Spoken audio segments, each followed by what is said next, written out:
जय हिंद दोस्तों। जैसा कि आप अपनी स्क्रीन पर देख रहे हैं, आज जो है हम भारतीय राज्य व्यवस्था के लक्ष्मीकांत बुक से लिए गए टॉपिक आपातकालीन प्रावधान के बारे में जानेंगे, जो कि एग्जाम के पॉइंट ऑफ व्यू से काफ़ी ज़्यादा महत्वपूर्ण टॉपिक है और लगभग एग्जाम में इससे अक्सर क्वेश्चन बनाकर जरूर से जरूर पूछे जाते हैं। तो चलिए स्टार्ट करते हैं और जानते हैं कि आखिर आपातकालीन प्रावधान क्या है। संविधान के अंतर्गत आपातकालीन प्रावधान का उल्लेख जिस भाग और अनुच्छेद में किया गया है वह भाग 18 और अनुच्छेद 352 से 360 है, जिसे जर्मनी के संविधान से लिया गया है, जिसका उद्देश्य देश की संप्रभुता, एकता, अखंडता, लोकतांत्रिक राजनीतिक व्यवस्था तथा संविधान की सुरक्षा करना है। जब कभी देश में या देश के किसी भाग में आपातकाल लगाया जाता है तो राज्यों की सभी शक्तियां केंद्रों के अधीन आ जाती हैं, अर्थात भारतीय संघ संघात्मक से एकात्मक में परिवर्तित हो जाता है बिना किसी संशोधन के। इस प्रकार की प्रक्रिया भारतीय संविधान की अद्वितीय विशेषता को दर्शाती है, जो किसी भी देश के संविधान में नहीं है। संविधान के अंतर्गत आपातकाल के 3 प्रकार बताए गए हैं, जो इस प्रकार हैं, जिसमें पहला है राष्ट्रीय आपातकाल। यदि भारत की अथवा इसके किसी भाग की सुरक्षा को युद्ध, बाह्य आक्रमण अथवा सशस्त्र विद्रोह के कारण खतरा उत्पन्न हो गया हो तो अनुच्छेद 352 के अंतर्गत राष्ट्रपति राष्ट्रीय आपातकाल की घोषणा कर सकता है। जब राष्ट्रीय आपातकाल की घोषणा युद्ध अथवा बाह्य आक्रमण के आधार पर की जाती है तब इसे बाह्य आपातकाल के नाम से जाना जाता है। वहीं दूसरी ओर जब इसकी घोषणा सशस्त्र विद्रोह के आधार पर की जाती है तब इसे आंतरिक आपातकाल के नाम से जाना जाता है। राष्ट्रीय आपातकाल की उद्घोषणा संपूर्ण देश अथवा केवल इसके किसी एक भाग पर लागू हो सकती है। 42वें संविधान संशोधन 1976 के अनुसार राष्ट्रपति को भारत के किसी भी विशेष भाग पर राष्ट्रीय आपातकाल लागू करने का अधिकार प्रदान किया गया है। संसदीय अनुमोदन तथा समय अवधि। अनुमोदन का मतलब होता है स्वीकृति मिलना। संसद के दोनों सदनों द्वारा आपातकाल की उद्घोषणा जारी होने के 1 माह के भीतर अनुमोदित होनी आवश्यक है। प्रारंभ में संसद द्वारा अनुमोदन के लिए दी गई समय सीमा 2 माह थी, किंतु 44वें संविधान संशोधन 1978 के द्वारा इसे हटा दिया गया। किंतु आपातकाल की उद्घोषणा ऐसे समय होती है जब लोकसभा का विघटन हो गया हो अथवा लोकसभा का विघटन 1 माह के समय में बिना उद्घोषणा के अनुमोदन के हो गया हो, तब उद्घोषणा लोकसभा के पुनर्गठन के बाद पहली बैठक से 30 दिन तक जारी रहेगी, जबकि इस बीच राज्यसभा द्वारा इसका अनुमोदन कर दिया गया हो। यदि संसद के दोनों सदनों से इसका अनुमोदन हो गया हो तो आपातकाल 6 माह तक जारी रहेगा तथा प्रत्येक 6 माह में संसद के अनुमोदन से इसे अनंत काल तक बढ़ाया जा सकता है। आवधिक संसदीय का यह प्रावधान भी 44वें संविधान संशोधन 1978 अधिनियम के द्वारा जोड़ा गया है। इसके पहले आपातकाल एक बार संसद द्वारा अनुमोदन के पश्चात मंत्रिमंडल की इच्छानुसार प्रभावी रह सकता था, किंतु यदि लोकसभा का विघटन 6 माह की अवधि में आपातकाल को जारी रखने के अनुमोदन के बिना हो जाता है तब उद्घोषणा लोकसभा के पुनर्गठन के बाद पहली बैठक से 30 दिनों तक जारी रहती है, जबकि इस बीच राज्यसभा से इसके जारी रहने का अनुमोदन कर दिया गया हो। आपातकाल की उद्घोषणा अथवा इसके जारी रहने के प्रत्येक प्रस्ताव संसद के दोनों सदनों तथा विशेष बहुमत से पारित होने चाहिए, जो कि जिसमें फर्स्ट है उस सदन के कुल सदस्यों का बहुमत हो, दूसरा है उस सदन में उपस्थित तथा मतदान करने वाले सदस्यों का 2/3 बहुमत। इस विशेष बहुमत का प्रावधान 1978 के 44वें संशोधन अधिनियम से लिया गया है। इससे पूर्व ऐसा प्रस्ताव संसद के साधारण बहुमत द्वारा पारित हो सकता था। अब है उद्घोषणा की समाप्ति। राष्ट्रपति द्वारा आपातकाल की उद्घोषणा किसी भी समय एक दूसरी उद्घोषणा से समाप्त की जा सकती है। ऐसी उद्घोषणा को संसदीय अनुमोदन की आवश्यकता नहीं होती। संशोधन से पहले राष्ट्रपति किसी उद्घोषणा को अपने विवेक से समाप्त कर सकता था तथा लोकसभा इस संदर्भ में कोई नियंत्रण नहीं था। 1978 के 44वें संशोधन अधिनियम ने यह व्यवस्था भी की कि यदि लोकसभा कुल सदस्य संख्या के 1/10 सदस्य स्पीकर, जिसे अध्यक्ष बोला जाता है, को अथवा राष्ट्रपति को यदि सदन नहीं चल रहा हो लिखित रूप से नोटिस दे तो 14 दिन के अंदर उद्घोषणा के जारी रहने के प्रस्ताव को अस्वीकार करने के लिए सदन की विशेष बैठक विचार विमर्श के उद्देश्य से बुलाई जा सकती है। राष्ट्रीय आपातकाल के प्रभावों को निम्न 3 वर्गों में रखा जा सकता है, जिसमें पहला है केंद्र राज्य संबंधों पर प्रभाव। जब आपातकाल की उद्घोषणा लागू होती है तब केंद्र राज्य के सामान्य संबंधों में मूलभूत परिवर्तन होते हैं। इनका अध्ययन 3 शीर्षकों के अंतर्गत किया जा सकता है, जो है कार्यपालक, विधायी तथा वित्तीय। जिसमें पहला है कार्यपालक। राष्ट्रीय आपातकाल के समय केंद्र की कार्यपालक शक्तियों का विस्तार राज्य को उसकी कार्यपालक शक्तियों के प्रयोग के तरीकों के संबंध में निर्देश देने तक हो जाता है। सामान्य समय में केंद्र राज्यों को केवल कुछ विशेष विषयों पर ही कार्यकारी निर्देश दे सकता है, किंतु राष्ट्रीय आपातकाल के समय केंद्र को किसी राज्य को किसी भी विषय पर कार्यकारी निर्देश देने की शक्ति प्राप्त हो जाती है, अतः राज्य सरकारें केंद्र के पूर्ण नियंत्रण में हो जाती हैं। अब विधायी। राष्ट्रीय आपातकाल के समय संसद को राज्य सूची में वर्णित विषयों पर कानून बनाने का अधिकार प्राप्त हो जाता है। यद्यपि किसी राज्य विधायिका की विधायी शक्तियों को निलंबित नहीं किया जाता, यह संसद की असीमित शक्ति का प्रभाव है, अतः केंद्र तथा राज्यों के मध्य विधायी शक्तियों के सामान्य वितरण का निलंबन हो जाता है। यद्यपि राज्य विधायिका निलंबित नहीं होती। संक्षेप में संविधान संघीय की जगह एकात्मक हो जाता है। संसद द्वारा आपातकाल में राज्य के विषयों पर बनाए गए कानून आपातकाल की समाप्ति के बाद 6 माह प्रभावी रहते हैं। इसके अतिरिक्त संसद राष्ट्रीय आपातकाल के परिणाम स्वरूप केंद्र अथवा इसके अधिकारियों तथा प्राधिकारियों को संघ सूची से बाहर के विषयों पर इसके विस्तृत अधिकार क्षेत्र के अंतर्गत बनाए गए कानूनों को लागू करने की शक्ति तथा कर्तव्य प्रदान कर सकती है। 1976 के 42वें संशोधन अधिनियम द्वारा यह व्यवस्था की गई कि उपरोक्त वर्णित 2 परिणामों कार्यकारी तथा विधायी का केवल आपातकाल लागू होने वाले राज्य तक ही नहीं बल्कि किसी अन्य राज्य में भी विस्तार होता है। अब नेक्स्ट है वित्तीय। जब राष्ट्रीय आपातकाल की उद्घोषणा लागू हो तब राष्ट्रपति केंद्र तथा राज्यों के मध्य करों मतलब टैक्स के तात्पर्य यह है कि राष्ट्रपति केंद्र में राज्यों को दिए जाने वाले धन को कम अथवा समाप्त कर सकता है। ये संशोधन उस वित्त वर्ष की समाप्ति तक जारी रहते हैं जिसमें आपातकाल समाप्त होता है। राष्ट्रपति के ऐसे प्रत्येक आदेश को संसद के दोनों सदनों के सभा पटलों पर रखा जाना आवश्यक है। नेक्स्ट है लोकसभा तथा राज्य विधानसभा के कार्यकाल पर प्रभाव। जब राष्ट्रीय आपातकाल की उद्घोषणा लागू हो तब लोकसभा का कार्यकाल इसके सामान्य कार्यकाल 5 वर्ष जो होता है से आगे संसद द्वारा विधि बनाकर एक समय में 1 वर्ष के लिए कितने भी समय तक बढ़ाया जा सकता है, किंतु यह विस्तार आपातकाल की समाप्ति के बाद 6 माह से ज्यादा नहीं हो सकता। उदाहरण के लिए 5वीं लोकसभा जो 1971 से 77 तक चली थी, जिसका कार्यकाल 2 बार एक समय में 1 वर्ष के लिए बढ़ाया गया था। इसी प्रकार राष्ट्रीय आपात के समय संसद किसी राज्य विधानसभा का कार्यकाल 5 वर्ष प्रत्येक बार 1 वर्ष के लिए कितने भी समय तक बढ़ा सकती है, जो कि आपातकाल की समाप्ति के बाद अधिकतम 6 माह तक ही रह सकता है। मूल अधिकारों पर अब इसका क्या प्रभाव पड़ता है वो जानेंगे। अनुच्छेद 358 तथा 359 राष्ट्रीय आपातकाल में मूल अधिकार पर प्रभाव का वर्णन करते हैं। अनुच्छेद 358 अनुच्छेद 19 द्वारा दिए गए मूल अधिकारों के निलंबन से संबंधित है, जबकि अनुच्छेद 359 अन्य मूल अधिकारों के निलंबन अनुच्छेद 20 तथा 21 द्वारा प्रदत्त अधिकारों को छोड़कर, यानी अनुच्छेद 20 और 21 जो हैं उनको छोड़कर बाकी जितने भी मूल अधिकार हैं उनको क्या कर सकता है, ये निलंबित कर सकता है। ये प्रावधान निम्नानुसार वर्णित किए जाते हैं। अनुच्छेद 19 के अंतर्गत प्रदत्त मूल अधिकारों का निलंबन। अनुच्छेद 358 के अनुसार जब राष्ट्रीय आपातकाल की उद्घोषणा की जाती है, जब अनुच्छेद 19 द्वारा प्रदत्त 6 मूल अधिकार स्वतः ही निलंबित हो जाते हैं। इनके निलंबन के लिए किसी अलग आदेश की आवश्यकता नहीं होती है। बाकी अगर आप पूरे मूल अधिकारों को देखना चाहते हैं तो हमारी एक वीडियो बना हुआ है मूल अधिकार, आप उसे हमारे चैनल पर जाकर देख सकते हैं।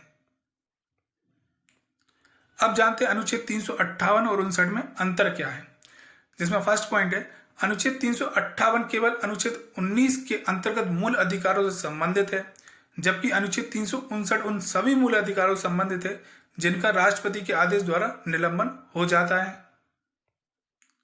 अनुच्छेद 358 स्वतः ही आपातकाल की घोषणा होने पर अनुच्छेद 19 के अंतर्गत के मूल अधिकारों का निलंबन कर देता है। दूसरी ओर अनुच्छेद 359 मूल अधिकारों का निलंबन स्वतः नहीं करता, यह राष्ट्रपति को यह शक्ति देता है कि वह मूल अधिकारों के निलंबन को लागू करें। अनुच्छेद 358 केवल बाह्य आपातकाल, जब युद्ध या बाह्य आक्रमण के आधार पर आपातकाल घोषित किया जाता है, में लागू होता है, न कि आंतरिक आपातकाल, जब सशस्त्र विद्रोह के कारण आपातकाल घोषित होता है के समय। दूसरी ओर अनुच्छेद 359 बाह्य तथा आंतरिक दोनों आपातकाल में लागू होता है। अनुच्छेद 358 अनुच्छेद 19 के अंतर्गत के मूल अधिकारों को आपातकाल की संपूर्ण अवधि के लिए निलंबित कर देता है, जबकि अनुच्छेद 359 मूल अधिकारों के निलंबन को राष्ट्रपति द्वारा उल्लेख की गई अवधि के लिए लागू करता है। यह अवधि संपूर्ण आपातकालीन अवधि अथवा अल्प अवधि भी हो सकती है। अनुच्छेद 358 संपूर्ण देश में तथा अनुच्छेद 359 संपूर्ण देश अथवा किसी भाग विशेष में लागू हो सकता है। अनुच्छेद 358 अनुच्छेद 19 को पूर्ण रूप से निलंबित कर देता है, जबकि अनुच्छेद 359 अनुच्छेद 20 व 21 के निलंबन को लागू ही करता है। अनुच्छेद 358 राज्य को अनुच्छेद 19 के अंतर्गत के मूल अधिकारों के सामने नहीं रखने वाले नियम बनाने अथवा कार्यकारी कदम उठाने का अधिकार देता है, जबकि अनुच्छेद 359 केवल उन्हीं मूल अधिकारों के संबंध में ऐसे कार्य करने का अधिकार देता है जिन्हें राष्ट्रपति के आदेश द्वारा निलंबित किया गया है। अब जानते हैं राष्ट्रपति शासन के बारे में। अनुच्छेद 355 केंद्र को इस कर्तव्य के लिए विवश करती है कि प्रत्येक राज्य सरकार संविधान की प्रबंध व्यवस्था के अनुरूप कार्य करेगी।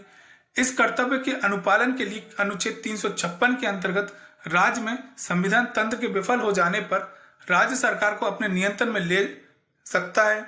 यह सामान्य रूप से राष्ट्रपति शासन के रूप में जाना जाता है। इसे राज्य आपात या संवैधानिक आपातकाल भी कहा जाता है। राष्ट्रपति शासन अनुच्छेद 356 के अंतर्गत दो आधारों पर घोषित किया जा सकता है। एक तो अनुच्छेद 356 में तथा दूसरा अनुच्छेद 365 में उल्लेखित है, जिसमें फर्स्ट है अनुच्छेद 356 राष्ट्रपति को घोषणा जारी करने का अधिकार देता है यदि वह आश्वस्त है कि वह स्थिति आ गई है कि राज्य सरकार संविधान के प्रावधानों के अनुरूप नहीं चल सकती है, तो राष्ट्रपति राज्य के राज्यपाल के आधार पर यह दूसरे ढंग से राज्यपाल विवरण के बिना भी प्रतिक्रिया कर सकता है। अनुच्छेद 365 के अनुसार यदि कोई राज्य केंद्र द्वारा दिए गए निर्देशों का पालन करने या उसे प्रभावी करने में असफल होता है तो यह राष्ट्रपति के लिए विधि संगत होगा कि उस स्थिति को संभाले जिसमें अब राज्य सरकार संविधान की प्रबंध व्यवस्था के अनुरूप नहीं चल सकती। संसदीय अनुमोदन तथा समय अवधि इसकी क्या होती है वो जानेंगे। राष्ट्रपति शासन के प्रभाव की घोषणा जारी होने के 2 माह के भीतर इसका संसद के दोनों सदनों द्वारा अनुमोदन हो जाना चाहिए। यदि राष्ट्रपति शासन का घोषणा पत्र लोकसभा के विघटित होने के समय जारी होता है या लोकसभा 2 माह के भीतर बिना घोषणा पत्र को स्वीकृत किए विघटित हो जाती है, तब घोषणा पत्र लोकसभा की पहली बैठक के 30 दिन तक बना रहता है। वह शर्त है इसे निश्चित समय में स्वीकृत कर दिया गया। यदि दोनों सदनों द्वारा स्वीकृत हो तो राष्ट्रपति शासन 6 माह तक चलता है। इसे अधिकतम 3 वर्ष की अवधि के लिए संसद की प्रत्येक 6 माह की स्वीकृति से बढ़ाया जा सकता है। हालांकि यदि 6 माह की अवधि में यदि लोकसभा राष्ट्रपति के शासन को जारी रखने के प्रस्ताव को मंजूर किए बिना विघटित हो जाती है तो यह घोषणा लोकसभा के पुनर्गठन के बाद इसकी प्रथम बैठक के 30 दिनों तक लागू रहेगी, परंतु इस अवधि में राज्यसभा द्वारा इसे मंजूरी देना आवश्यक है। राष्ट्रपति शासन की घोषणा को मंजूरी देने वाला प्रत्येक प्रस्ताव किसी भी सदन द्वारा सामान्य बहुमत द्वारा पारित किया जा सकता है, अर्थात सदन में सदस्यों की उपस्थिति व मतदान का बहुमत। 44वें संविधान संशोधन अधिनियम 1978 में संसद द्वारा राष्ट्रपति शासन को 1 वर्ष के बाद भी जारी रखने की शक्ति पर प्रतिबंध लगाने के लिए एक प्रावधान जोड़ा गया।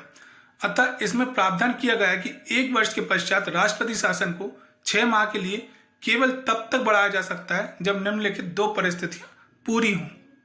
पहली है यदि पूरे भारत में अथवा पूरे राज्य या उसके किसी भाग में राष्ट्रीय आपात की घोषणा की गई हो। दूसरा है चुनाव आयोग यह प्रमाणित करे कि संबंधित राज्य में विधानसभा के चुनाव के लिए कठिनाइयां उपस्थित हैं। राष्ट्रपति द्वारा राष्ट्रपति शासन की घोषणा को किसी भी समय परिवर्तित घोषणा द्वारा वापस लिया जा सकता है। ऐसी घोषणा के लिए संसद की अनुमति आवश्यक नहीं होती। अब इसका क्या प्रभाव होगा वो देखते हैं। अनुच्छेद 356 के तहत उद्घोषणा करने पर राष्ट्रपति राज्य की मंत्रिपरिषद को बर्खास्त कर देता है। वह राज्यपाल के माध्यम से अपना शासन चलाता है और कभी कभी राज्यपाल की सहायता के लिए किसी सलाहकार की नियुक्ति कर देता है। वह राज्य विधानसभा को विघटित अथवा निलंबित भी कर सकता है। दोनों ही स्थितियों में राज्य विधानमंडल के कार्य संसद को सौंप दिए जाते हैं, जिसमें निहित है कि बजट सहित राज्य के सभी विधेयक संसद द्वारा पारित किए जाते हैं। अनुच्छेद 357 के अनुसार यदि राज्य की विधानसभा की शक्तियां संसद या उसके प्राधिकार के तहत प्रयुक्त किए जाने की घोषणा की जा चुकी है, तब राज्य के विधानमंडल के कार्य इस प्रकार किए जाएंगे। संसद राज्य के लिए कानून बनाने की शक्ति राष्ट्रपति या किसी अन्य प्राधिकारी को दे सकती है। सामान्यतः यह शक्ति राष्ट्रपति को दी जाती है। यदि लोकसभा का सत्र ना चल रहा हो तो राष्ट्रपति राज्य की संचित निधि के प्रयोग से संबंधित उन विधेयकों को अनुमति दे सकता है जो संसद की अनुमति के लिए लंबित पड़े हैं। यदि संसद का सत्र ना चल रहा हो तो राष्ट्रपति उस राज्य के लिए अध्यादेश भी जारी कर सकता है। 42वां संविधान संशोधन 1976 ये प्रावधान करता है कि उद्घोषणा के दौरान बनाई गई विधियां उद्घोषणा की समाप्ति के बाद भी तब तक प्रदत्त रहेंगी जब तक कि सक्षम विधानमंडल या अन्य प्राधिकारी द्वारा उनका संशोधन या परिवर्तन नहीं कर दिया जाता है। अब जानते हैं वित्तीय आपातकाल के बारे में। अनुच्छेद 360 राष्ट्रपति को वित्तीय आपातकाल की घोषणा करने की शक्ति प्रदान करता है यदि वह संतुष्ट हो कि ऐसी स्थिति उत्पन्न हो गई है जिसमें भारत अथवा उसके किसी क्षेत्र की वित्तीय स्थिति खतरे में हो।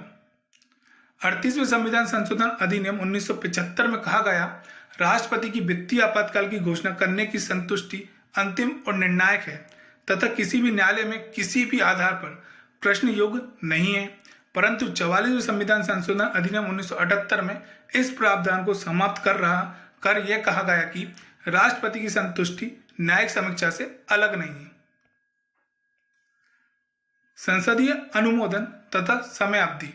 राष्ट्रपति कभी भी यह उद्घोषणा जारी कर सकता है। संसद के अनुमोदन के बिना यह अधिकतम 2 महीनों तक प्रवृत्त रह सकती है।